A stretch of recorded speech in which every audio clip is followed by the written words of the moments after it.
The world thought it knew everything about Michael Jackson's final moments. The headlines, the rumors, the chaos, the questions that never truly received answers. But what happened privately, far from cameras and reporters, was something almost no one has ever heard. A moment that stunned every single person in the room.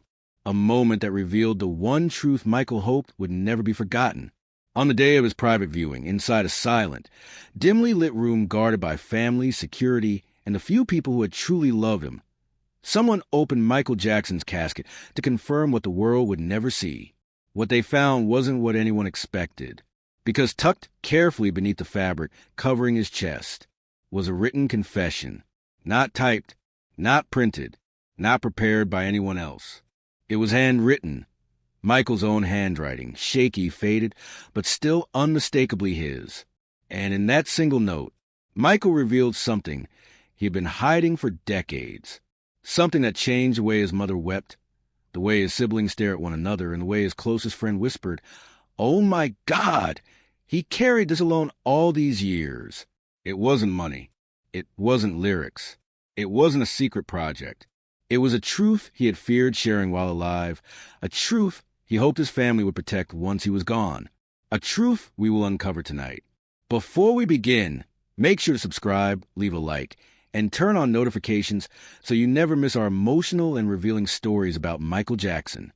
Your support helps keep his legacy alive in the most powerful and respectful way possible.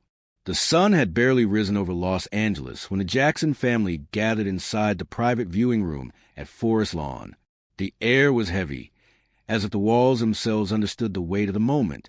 Soft beams of light filtered through a stained glass window, painting fragile colors across the marble floor. The room was silent, too silent, broken only by the trembling breaths of families still unable to accept the world without Michael. Katherine Jackson stood closest to the casket, her hands clasped together as if in prayer. The faint scent of lilies drifted around her, a cruel reminder of farewells she never wanted to give.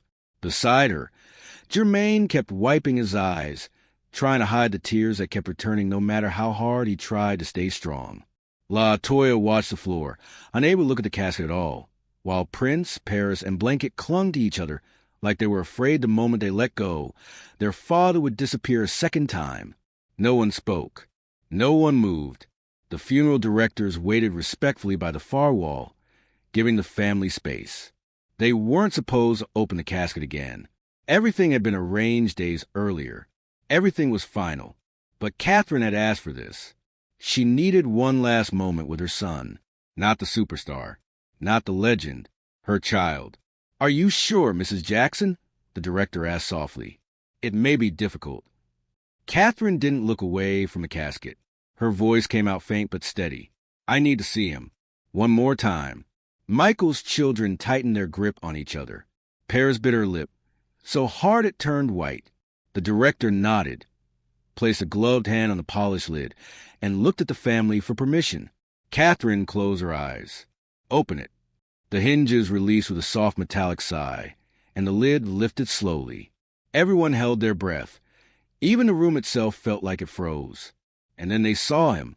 Michael lay peacefully, dressed in a simple, elegant dark suit. His face was serene, almost glowing under the soft overhead light. He looked fragile, weightless, as though he had finally escaped the storms that had chased him his entire life. Paris let out a soft sob and buried her face in Prince's shoulder. "He looks like he's sleeping," Jermaine whispered, but La Toya frowned. Something wasn't right. Her eyes narrowed, searching, analyzing, as a strange feeling crawled up her spine. It wasn't Michael's face that caught her attention, nor his clothing, nor the stillness. It was his hand, his right hand. She stepped forward slowly, her heels clicking softly against the marble floor. "Mom!" she whispered, voice trembling. "Look." Katherine leaned forward. Michael's right hand, folded gently over his abdomen, wasn't resting naturally. Between his pale fingers was something, small, rectangular, barely visible. A piece of folded paper. A note. Katherine gasped and pressed a hand over her mouth. "What is that?" Paris whispered, tears drying suddenly as fear replaced grief. The funeral director frowned, equally confused. It wasn't there before. That wasn't placed by us. Germaine recoiled. What do you mean it wasn't placed by you? It wasn't there, the director repeated, genuinely shaken. Not at the viewing. Not during preparation. This is the first time I'm seeing anything in his hand. Blanket stepped closer, gripping his grandmother's arm. Grandma, did Daddy write something? Catherine felt her legs weaken. Her heart pounded so loudly she could barely hear the room around her. La Toya reached toward the hand, but Catherine grabbed her wrist. No, she whispered. Let me? With trembling fingers, Catherine touched Michael's cold hand. His fingers were stiff, still, but the small folded note slid easily from his grasp. Everyone watched in breathless silence. Catherine stared at it. The paper was old, older than the moment he died. The edges were worn, creased from being folded many times, as if Michael had held it and hidden it for years. Mom, Germaine whispered, read it. But Catherine hesitated. She shook her head. Not here, not in front of... Paris suddenly stepped forward. Please, Grandma. If Daddy left something, we need to know. Catherine looked at her granddaughter, at the fear and longing in her young eyes. Finally, she nodded. She unfolded the paper carefully, slowly, as if afraid the truth inside would break her. The handwriting was unmistakable, slanted, elegant, emotional. Michael's. Catherine gasped, her hand flying to her chest. What does it say? La Toya cried, stepping closer. Catherine swallowed. Her voice trembled. It's dated, she whispered. This note is from years ago. Paris's eyes widened. What did he write? Catherine's lips parted, and for a moment she couldn't speak. The room leaned in, holding its breath, waiting for her to release the secret Michael had taken to his grave. Finally, she whispered the first words aloud.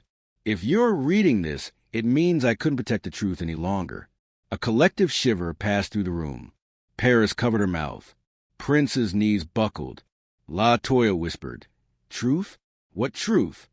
Catherine kept reading silently, her eyes filling with horror, sadness, and something else, recognition. Mom, Germaine stepped closer. What did he confess? But Catherine didn't answer. She couldn't. Her hands trembled as she lowered the paper, tears streaming down her face.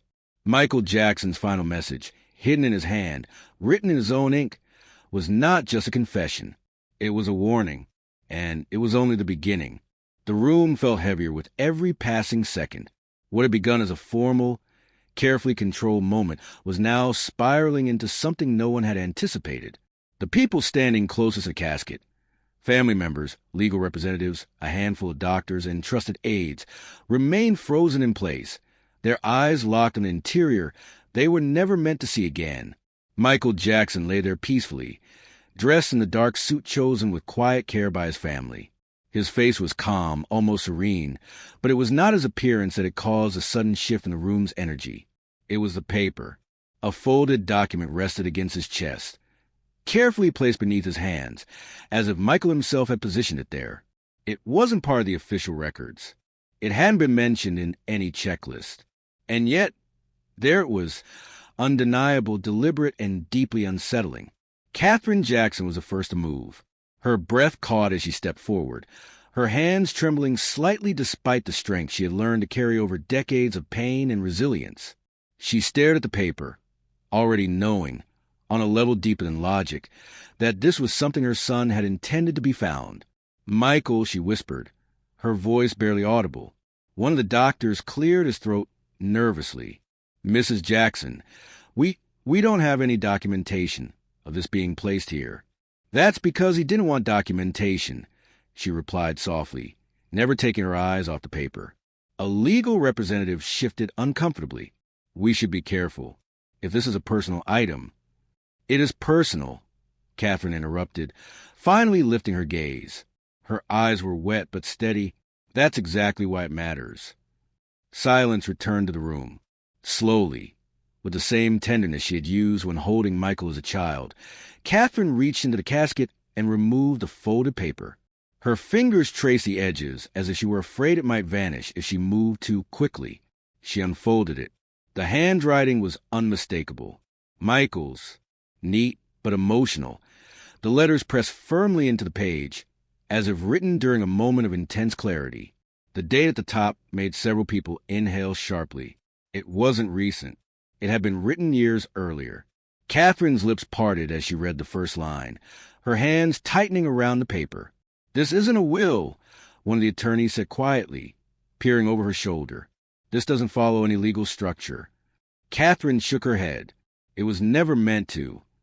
She began to read silently, her expression changing with every line. Shock gave way to sorrow. Sorrow softened into understanding. And then came something no one expected. Relief. Tears rolled freely down her cheeks. A longtime family friend stepped closer. "Catherine, what does it say?" She hesitated, not because she didn't want to share it, but because she knew that once the words were spoken out loud, they would change everything. Not just how Michael was remembered, but how his final years would be understood. "It's a confession," she finally said. The word echoed through the room. "A confession?" someone repeated quietly. Catherine nodded, but not the kind the world expects. She took a deep breath and began to read aloud. Michael's words filled the room, calm and direct, stripped of performance or metaphor. He wrote about loneliness, about how fame had amplified it instead of curing it. He spoke of nights when the world adored him, but he felt unseen. He admitted that he had smiled through interviews while silently pleading for understanding. Several people lowered their heads as the weight of his honesty settled over them. Then came the part that made one of the doctors sit down. Michael wrote that he had tried more than once to explain what was happening around him, that he had warned people about exhaustion, about fear, about feeling controlled and misunderstood, that when he spoke up, he was told to rest, to stay quiet, to trust the process. "But I knew," Catherine read, her voice breaking, "that something wasn't right. I felt it in my spirit before I felt it in my body." The room felt unbearably still. He wrote that he didn't blame one person. He didn't accuse. He didn't name villains. Instead, he spoke about a system, a machine that moved too fast, listened too little, and expected too much. And then came the sentence that would later be quoted around the world. "If you are reading this, it means I was never able to say this out loud without being misunderstood. Please know that I loved deeply, forgave often, and tried my best to protect my children and my soul." Catherine stopped reading. She pressed the letter to her chest, sobbing quietly now, no longer able to hold back the grief she had been carrying alone. One of the men in the room wiped his eyes. Another stared at the floor, visibly shaken. "This changes everything," someone whispered. Catherine nodded. "Yes, it does. Because this wasn't a message of guilt or scandal. It was a message of truth. And Michael had made sure it would be found only when the noise of the world was gone, when there would be no interviews, no cameras, no interruptions. Only silence, only honesty, only the truth he had promised never tell, until someone finally discovered it. And as the casket was gently closed once more, every person in that room understood one thing with painful clarity. Michael Jackson had spoken, and the world had simply taken too long to listen. The room fell into a silence so deep it felt unnatural. The folded paper rested on the velvet lining beside Michael Jackson's still form, untouched for years, waiting. No one spoke. No one moved. The soft hum of the building's air system was suddenly the loudest sound anyone could hear. Catherine Jackson's hand trembled as she slowly reached toward the note, her breath caught in her throat, not from fear, but from something far heavier, recognition. She had seen Michael's handwriting her entire life. From childhood letters written in shaky pencil to carefully crafted lyrics that changed the world. She knew those lines. She unfolded the paper carefully, as if the slightest wrong movement might cause the moment to shatter. Her eyes scanned the first sentence. Then she stopped breathing. Tears filled her eyes instantly. "Oh, Michael," she whispered. The funeral director stepped closer, concern etched across his face. "Mrs. Jackson, what does it say?" Catherine didn't answer immediately. She pressed the paper gently to her chest, as though holding her son's heart one last time. It's him," she finally said. "This is Michael." Randy Jackson leaned forward. "Mom, what did he write?" Catherine looked up at her children, then at the few trusted individuals standing in the room. People who had promised discretion, loyalty, and respect. "This wasn't meant for the world," she said quietly. "He made that clear." "But someone put it there," Randy replied. "That means he wanted it found. Eventually." Catherine hesitated. That single truth pierced her more deeply than anything else. Michael had hidden the note where no one would look unless it was absolutely necessary. She took a breath and began to read, her voice soft, trembling but steady. "If you are reading this," she read, "then something has happened, and I am no longer able to explain myself the way I always hoped I would." The room felt smaller, heavier. Catherine paused, wiping her eyes before continuing. "I lived my life being seen, but never truly known. I smiled so the world wouldn't see my pain. I danced so people wouldn't hear my cries.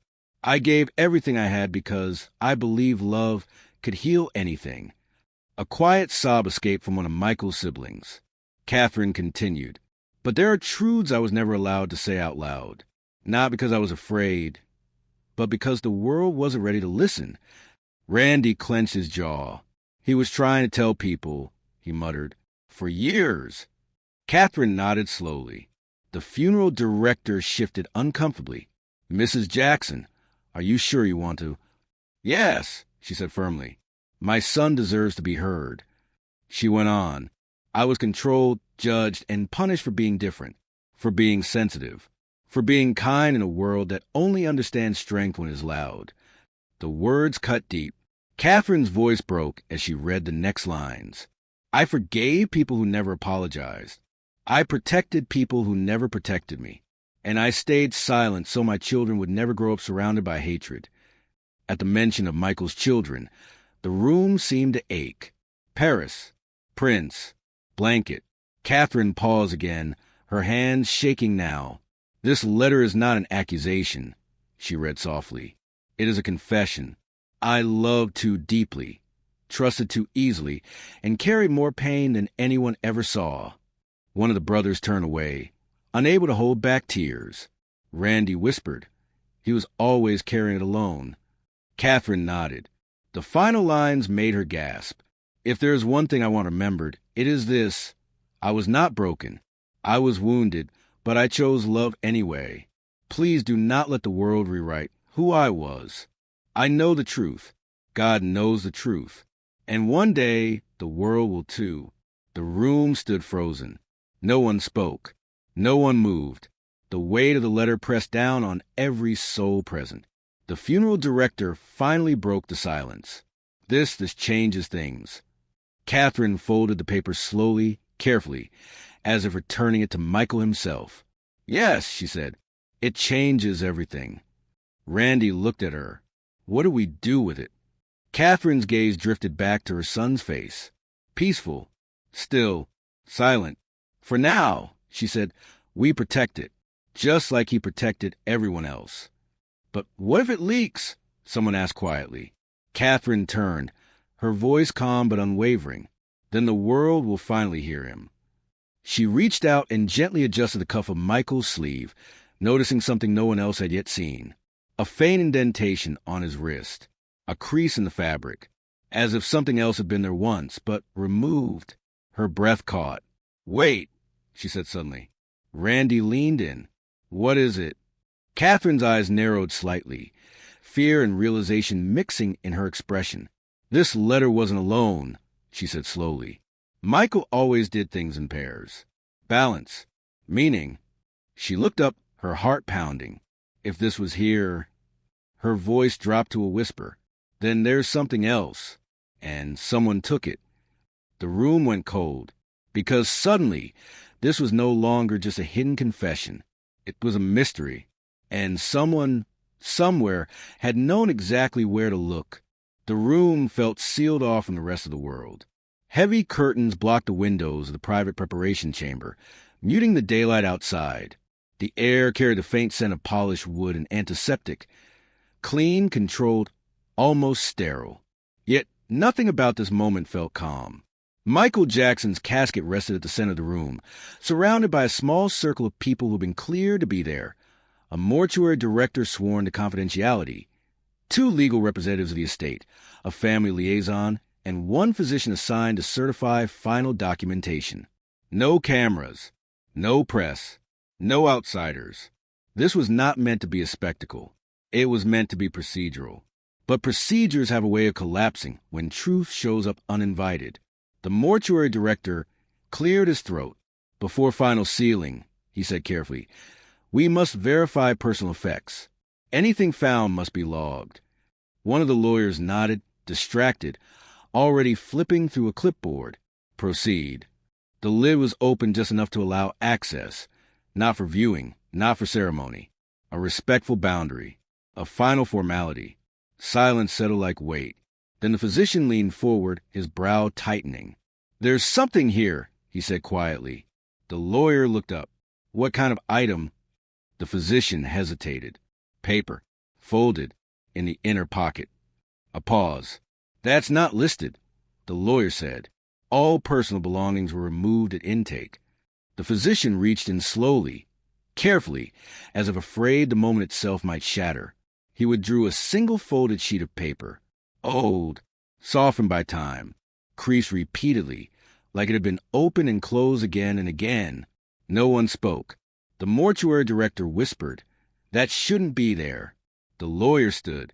Let me see. The physician handed it over.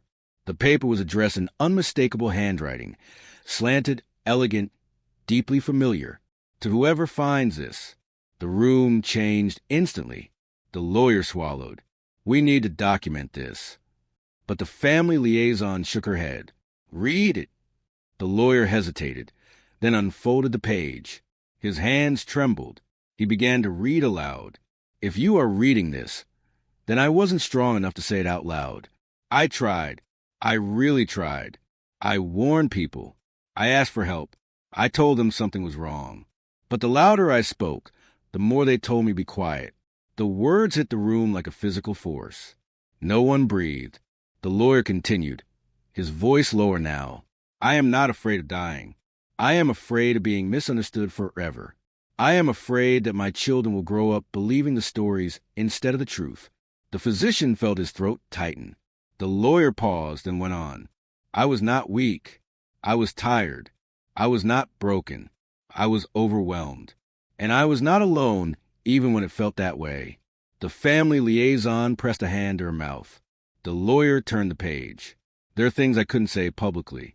Not because they weren't true, but because the world wasn't ready.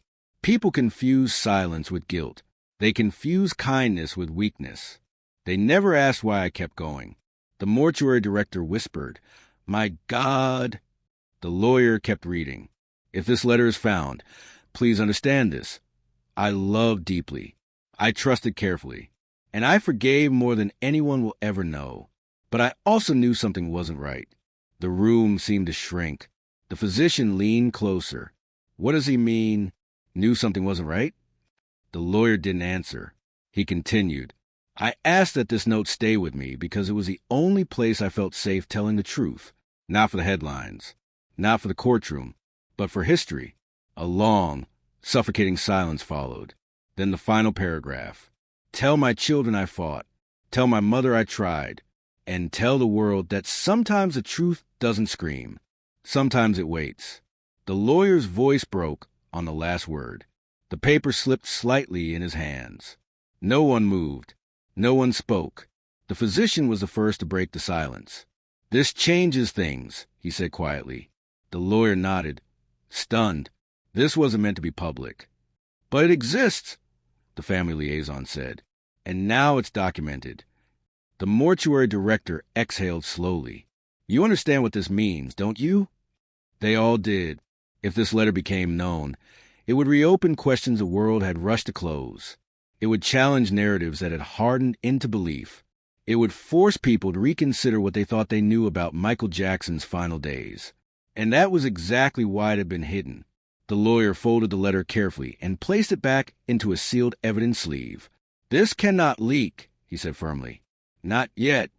The family liaison looked at the casket, her eyes filled with something close to grief and something closer to respect. He didn't want noise, she said softly. He wanted understanding. Outside the room, the world continued as if nothing had changed. But inside, everything had. Because the casket hadn't revealed a secret about death. It had revealed a truth about life. And the people standing there understood one terrifying reality. Michael Jackson had known exactly what would happen after he was gone, and he had prepared for it. The room fell into a silence, so heavy it felt sacred. Not a single person spoke as the folded paper was carefully removed and placed on the velvet-covered table beside the casket. The air seemed to thicken, charged with disbelief, grief, and a growing sense that something irreversible had just been uncovered. This was not supposed to exist. The attorney cleared his throat, hands trembling slightly. He had spent decades dealing with estates, wills, and private documents, but nothing in his career had prepared him for this moment. This document, he said quietly, was not listed in any inventory. It was not referenced in any will, trust, or legal filing. And yet, it was deliberately placed here, placed with intention. Katherine Jackson remained seated, her hands clasped tightly in her lap. She had not cried when the casket was opened. She had not gasped when the paper was discovered. But now, as the reality of what might contain settled in, her composure finally began to crack. "Read it," she said softly. Her voice carried authority, not as a public figure, but as a mother who knew her son better than anyone else ever could. The attorney hesitated. "Mrs. Jackson, are you certain?" She nodded. If Michael wrote something and hid it there, then he wanted it to be found. The man unfolded the paper slowly. The handwriting was unmistakable, elegant, looping, careful. Michael's handwriting. The same handwriting that filled notebooks, lyrics, letters, and margins for decades. The first line made several people inhale sharply. "If you are reading this, then I am no longer here to explain myself." Katherine closed her eyes. The attorney continued, his voice barely above a whisper. "I have lived my entire life surrounded by noise, applause, accusations, expectations. But there were truths I carried in silence, because the world was not ready to hear them, and maybe never would be." The room seemed to disappear as the words took hold. Several family members exchanged stunned glances. This was not a casual note. This was a confession. I was not perfect. I was afraid more often than people know. Afraid of being misunderstood. Afraid of being controlled. Afraid of losing the parts of myself that were never allowed to grow. A soft, broken sound escaped Katherine's chest. There were moments when I tried to speak, when I tried to tell the world what I felt happening around me. But when you are Michael Jackson, your words are never just words. They become headlines, weapons, or jokes. The attorney paused, swallowing hard, then continued. So I stopped talking. I smiled instead. A wave of emotion moved through the room. Dancers who had toured with him looked down at the floor. A former producer wiped his eyes with the back of his hand. They remembered that smile, the one that hid everything. If this message was hidden where you found it, it is because I needed at least one truth to remain untouched. One truth that fame cannot distort. The attorney's voice shook now. I loved deeply. I trusted too easily. And I paid for that trust in ways I never fully recovered from. Several people stiffened at that line. I am not asking for revenge. I am not asking for accusations.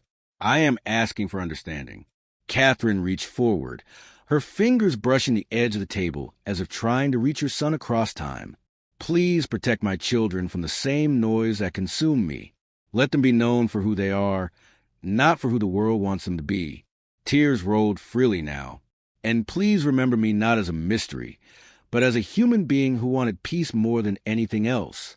The attorney lowered the paper. His hands were shaking openly now. That's the end, he said. No one moved. No one spoke. The truth had not exploded. It had settled, slowly, quietly, permanently. One of Michael's longtime collaborators finally broke the silence. He knew, he whispered. He knew the world would never listen while he was alive. Another voice followed, so he left it for after. Katherine stood, her knees weak but her posture steady. She walked slowly to the casket, resting her hand gently on the edge. "My son," she whispered. You were never wrong to feel what you felt. She turned back to the room, her eyes filled with tears, but also clarity. This, she said, gesturing to the letter, is not a scandal. It is not a conspiracy. It is a goodbye from a man who was tired of being misunderstood.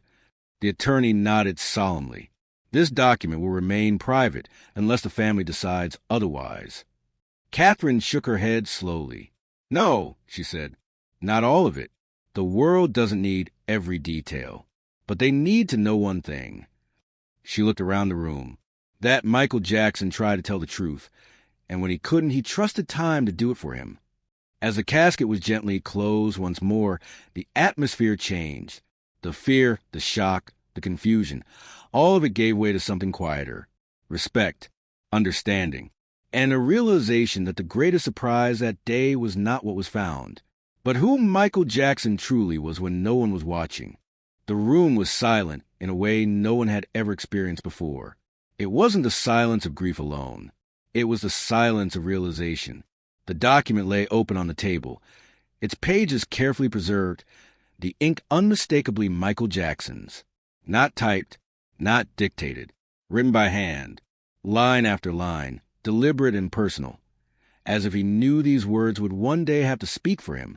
Catherine Jackson sat closest, her hands trembling as she reached out, touching the edge of the paper without turning the page. She had raised this man. She had watched him become a global icon. But what lay in front of her now was not the king of pop. It was her son. A family attorney cleared his throat softly, breaking the heavy stillness. Michael requested that this letter be read only if certain conditions were met, he said. He wrote it years ago, sealed it, and left explicit instructions. Someone whispered, he planned this? The attorney nodded. He understood that there were things he couldn't say out loud, things the world wasn't ready to hear. So he chose ink instead of voice. Catherine closed her eyes. The attorney began to read. My name has been spoken by millions, the letter said, but very few ever asked who I was when the lights went off. A quiet breath moved through the room. I learned early that silence was safer than truth, that smiling was easier than explaining pain, that dancing was easier than stopping. Catherine pressed her hand to her mouth. I was loved loudly by the world, but understood quietly by almost no one. Somewhere behind her, a grown man began to cry. The letter continued, each word carrying a weight that felt almost physical. There were nights I wanted to disappear, not because I didn't love life, but because I didn't know how to live it without being owned by it. The attorney paused briefly, his voice thickening. I stayed quiet to protect my children. I stayed quiet to protect my family. I stayed quiet because I believed that if I endured, the truth would survive. A family member whispered, Oh, Michael. Catherine shook her head slowly, tears streaming freely now. She remembered the nights he came home exhausted, the way he hugged her longer than necessary, as if bracing himself for something he never explained. The letter went on. I was never afraid of the truth. I was afraid of what the truth would do to the people I loved. The attorney swallowed. If you are reading this, it means I am no longer able to speak for myself. So please understand this. Everything I did was for love, even my silence. The room felt smaller, heavier. And to those who search my life for scandal instead of humanity, I forgive you, not because you were right, but because I no longer want to carry that weight. A quiet sob escaped Catherine before she could stop it. Then came the final lines. I hope one day my children will read this and know that their father tried to be kind, tried to stay gentle in a world that demanded hardness, tried to survive without becoming cruel. The attorney lowered the page. And lastly, he said softly, Michael asked that this be known. He turned the final page. I leave no mystery behind me except this. Love was always my answer, even when the world asked the wrong questions. No one moved. No one spoke. There was no shock in the room now, only clarity. The surprise wasn't something found in a coffin. It was something found in truth. Catherine reached forward and closed the folder gently, as if tucking her son in one last time. She stood slowly, every movement careful, deliberate. They were wrong about him, she said, her voice calm but firm. They always were. No one disagreed. Outside, the world continued to speculate, to guess, to debate. Headlines would come. Opinions would clash. But inside that room, among those who truly knew him, there was peace. Michael had spoken, not through rumors, not through performances, not through controversy, but through honesty. And for the first time since his passing, the silence felt complete, not empty, but full of truth, full of love, full of a voice that never really disappeared. If this story touched your heart, remember, even legends leave behind truths the world isn't ready to hear. Subscribe to the channel, leave a like, and share this story with someone who believes Michael Jackson was more than what headlines ever showed.